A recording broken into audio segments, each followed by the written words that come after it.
Bonjour à toutes, bonjour à tous, très heureux de vous retrouver pour partager la chaude actualité de cette semaine avec les regards de la presse étrangère.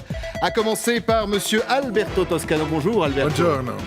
Il est là également avec nous, monsieur Mustapha Tossa. Bonjour Mustapha. Bonjour Christophe. Sourire de cette émission, Vibeke Knupralstein. Bonjour Vibeke. Bonjour. Et comme chaque semaine, fidèle des fidèles, monsieur Eric Scholl. Bonjour Eric. Bonjour Christophe. On commence cette semaine et on va même poursuivre bien évidemment par cette question d'ailleurs posée à la une de Courrier International cette semaine, que se pose la presse étrangère qui nous regarde.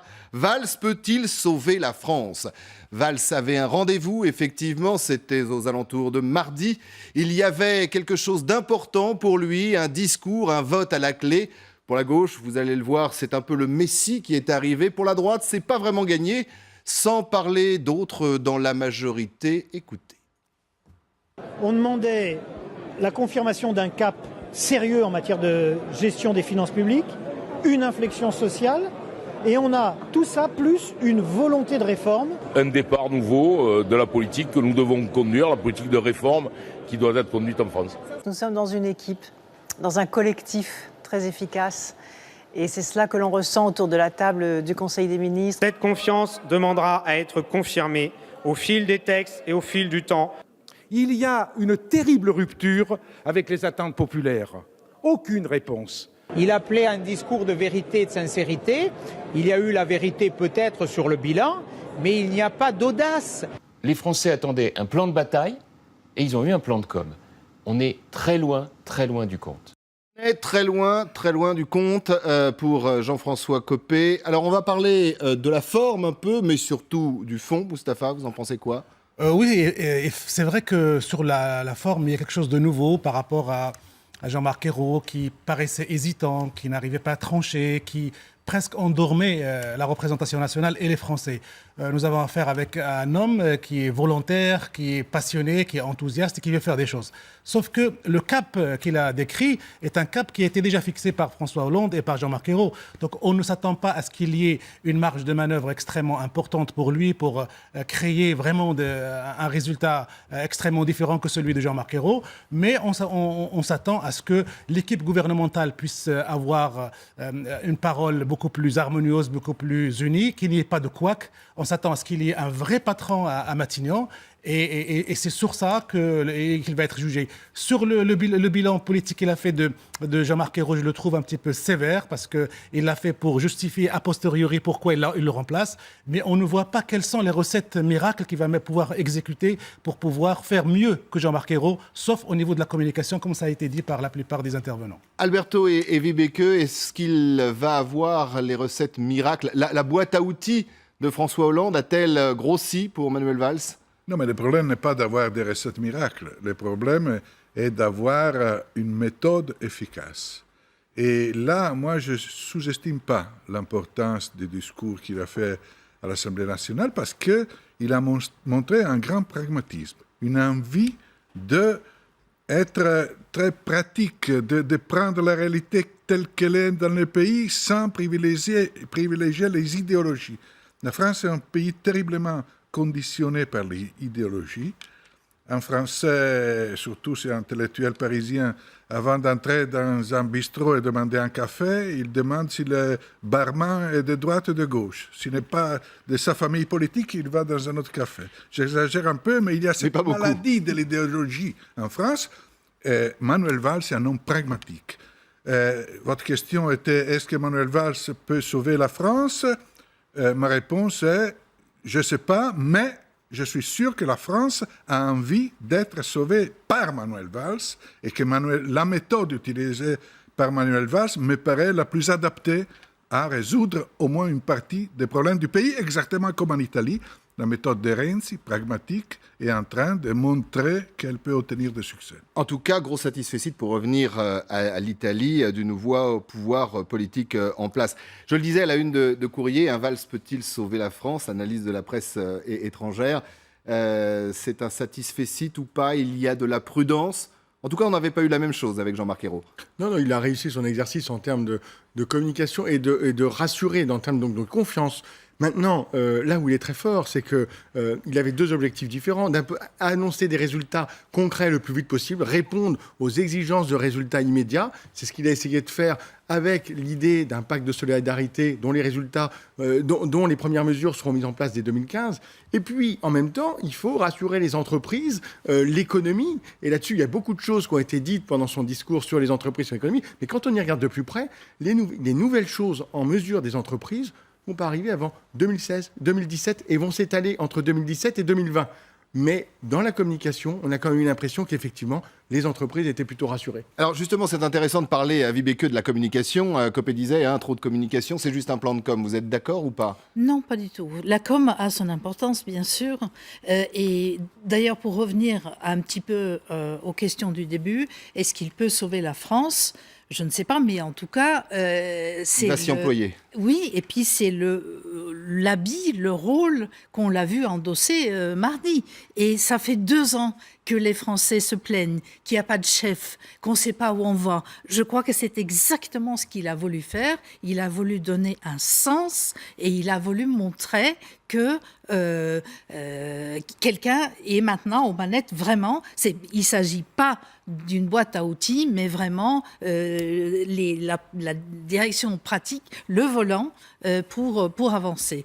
Quitte à empiéter peut-être un peu sur les plates-bandes de François Hollande. Mais je voudrais quand même dire une chose qui m'a terriblement choquée en tant qu'étrangère, si on parle de la forme, si on peut revenir dessus une seconde, c'est l'attitude de l'opposition pendant son discours.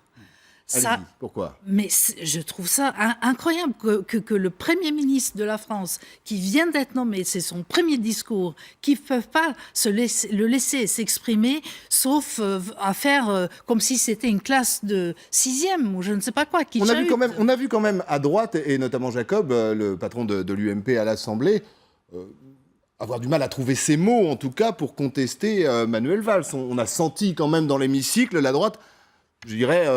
un peu touché quand même, peut-être touché à sa droite d'ailleurs. Et je crois que même la droite a été déconcertée par la nomination de Manuel Valls parce qu'il a pris quelqu'un qui le ressemble, qui parle leur propre langage, qui utilise leur code pour faire ce discours de politique générale.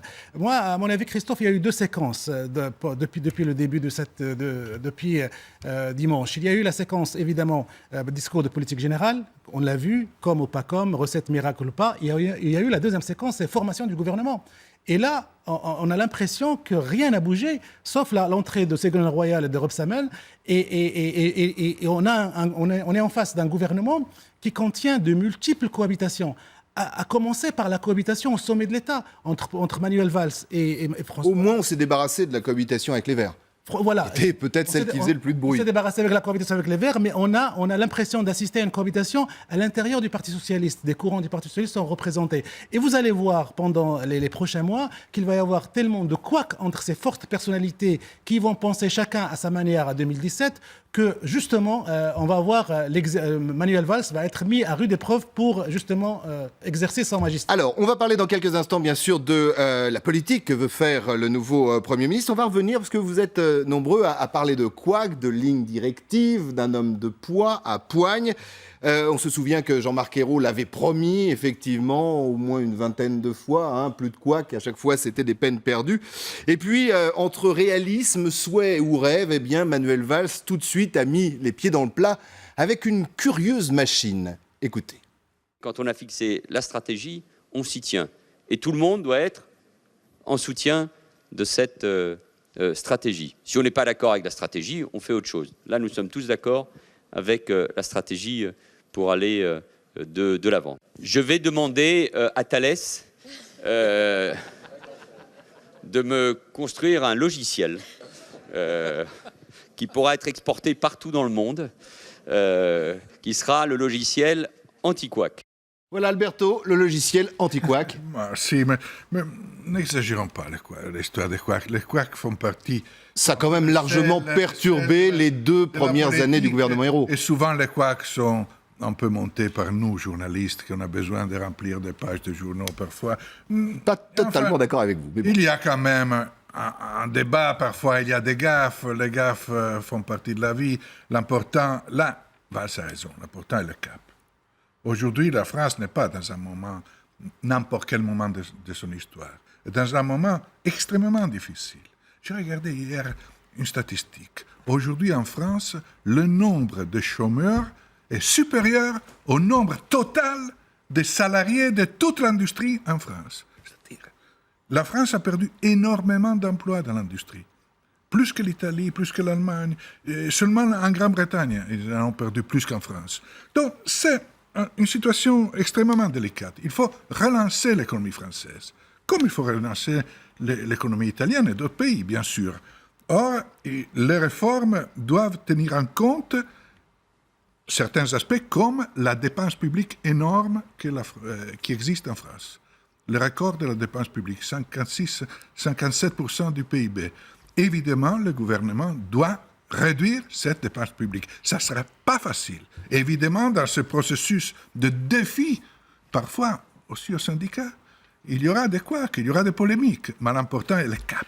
Alors justement, ce qui est intéressant, on va revenir, parce que c'est un clin d'œil, bien évidemment, du Premier ministre Valls à ces couacs, mais il y a quelque chose d'intéressant dans ce qu'on vient d'entendre, c'est où, quand on est ministre, on garde le cap fixé, ou on va faire autre chose. Ça, c'est assez nouveau. Je rappelle, on ferme sa gueule ou on démissionne. C'est un peu ça, mais en plus poli. C'est ça, c'est cette idée qu'il y a effectivement un cap, donc une politique. Et c'est sans doute la différence avec ce qu'il y avait auparavant, où on n'avait pas forcément l'impression qu'il y avait une politique, donc un cap. Aujourd'hui, il y a une politique et tout le monde y souscrit. C'est-à-dire, quelle que soit la sensibilité... Mais c'est celle de François Hollande quand même, c'est pas celle de Valls, on est d'accord.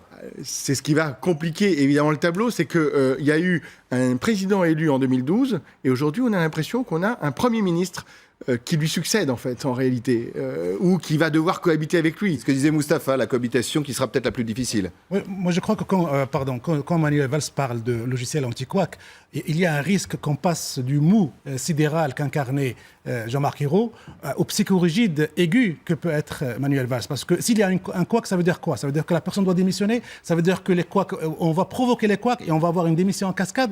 Ça, c'est vraiment, ça augure d'une manière de gouverner chez Manuel Valls qui peut être porteuse de beaucoup de problèmes et de beaucoup de crises, beaucoup plus que ce qu'a vécu Manuel Valls. Donc il faut avoir de la souplesse et pas de la psychorigidité telle qu'elle est annoncée maintenant. Vibeke. Psychorigidité, je ne vois pas très bien pourquoi vous dites ça.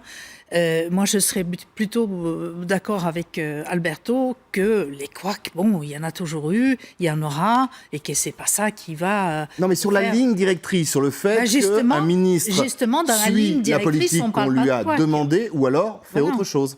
Oui, la porte est ouverte pour ceux qui ne voudront pas. Oui, mais justement, je trouve aussi que, bon, peut-être qu'il y a des courants différents à l'intérieur du gouvernement, c'est vrai, mais par contre, il me semble que c'est peut-être la première fois qu'on voit un gouvernement avec autant d'expériences cumulées des différents ministres. Là, ce sont des poids lourds, ce sont des gens qui savent comment on se comporte, comment on agit quand on est ministre. Alors, on verra justement dans quelques instants ce que vont faire ces poids lourds du gouvernement. On parlera de pacte, de compétitivité, de solidarité. Ça commence déjà à coincer. À tout de suite.